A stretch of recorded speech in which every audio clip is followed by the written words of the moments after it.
This is Jordan Tower with JT News. Make sure you tap that like button, tap that subscribe button, and destroy that like button until it turns blue. What's wrong with me today? Anyways, we got Juelz, we got Camron, and we got Mase, we got Fat Joe. Fat Joe told the story about Big L. Big L from Harlem. He was going to be the one that signed to Rockefeller and make it before everybody. Unfortunately, he passed. But back in the tunnel days, I guess, I wasn't around for that time. There was Fat Joe was cool with Mase and Big L, so like he had been chilling with Mase. The next day he was with Big L, and Big L came up to him. He was like, "Yo, I got beef with somebody. Help me out." And he was like, "No doubt." So they're in the club. They walk up to Mase, and he's like, "Yo, you know what this is?" And like pressing him. And Mase looked at Fat Joe. He said, and just never trusted Fat Joe again because he believes he set him up. That does sound foul, man. I'm gonna be honest. That's a good story. These guys got, good stories. Fat Joe always has a lot of good stories. That's one thing. He's almost like Slick Rick the Ruler. He has so many stories. He has that art of storytelling.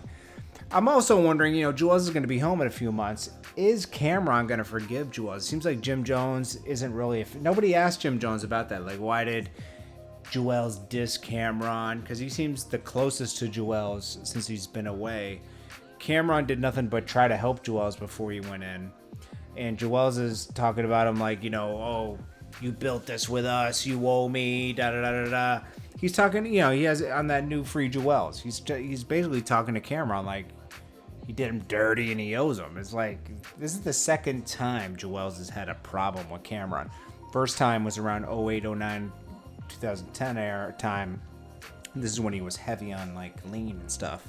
And he accused Camron of like holding him back in his contract and everything, and they went back and forth, and Camron exposed, basically told everybody that he was on lean and stuff and had problems. And, I'm wondering if they're going to be able to patch this up because we all want to see Dipset united.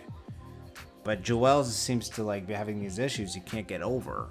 It's really sad, man, because he's very talented. I don't know, another thing that's going on, we got Lloyd Banks seems to be making some sort of a comeback. He really wants to do a album with Alchemist and Havoc, which is like some of the two best producers out of New York City.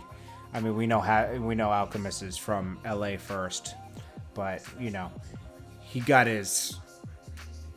all his credit in New York, so that would be amazing. Recently, 50 Cent was talking about how Lloyd Banks is almost like Marquise to him now. And Marquise is the son that 50 Cent doesn't claim anymore. And that's pretty sad. I don't know why he feels that way, but I guess he just feels disappointed in Lloyd Banks because he hasn't been working as hard as he thinks he should. He said, what did he say? 50 Cent puts Lloyd Banks in the same category as his son Marquise. That's foul, bro. He said that on, I think, the Big Boy show. I don't know, man. 50 Cent needs to get over that stuff, because that was special. 50 Cent, Lloyd Banks, Tony Yayo.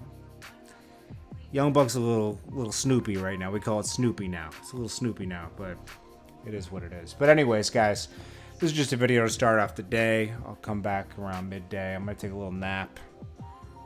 I finally am working out on my treadmill and everything now, so I'm trying to get back in shape.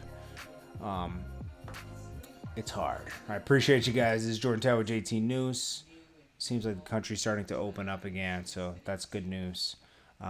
Just make sure you stay safe, and I appreciate you guys. Hopefully they have guidelines for masks and everything, but we'll see. Anyways, I love you guys, and I'll check you guys later.